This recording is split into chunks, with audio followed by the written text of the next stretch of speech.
আসসালামু আলাইকুম প্রিয় চাষি ভাইরা, আমি আমার এই জমিটাতে শীতকালীন শসা বীজ রোপণ করছি হচ্ছে 8ই নভেম্বর।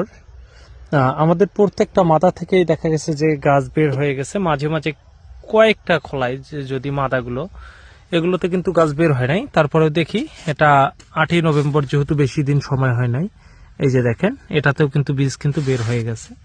এভাবে আমাদের প্রত্যেকটা মাথায় মাথায় কিন্তু বীজ বের হয়ে গেছে। ইনশাল্লাহ আগামীকালকে আবার কিন্তু পানি ঢোকাই দিব।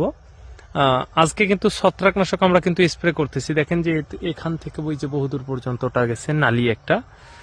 সবাই দোয়া করবেন যদি শশার বাজার ভালো থাকে, ইনশাল্লাহ দেখা হবে। আর আপনারা জানেন যে আমি কিন্তু নিয়মিত আপডেট দিয়ে থাকি। আমার কাছ থেকে আপনারা নিয়মিত আপডেট পাবেন। আমাদের কিন্তু আরো জমি রেডি হচ্ছে শীতকালীন শসা। ইনশাল্লাহ আগামীকালকে শীতকালীন শসা জাদুর কিন্তু বীজ কিন্তু জমিতে রোপণ করা হবে ইনশাল্লাহ। সবাই দোয়া করবেন।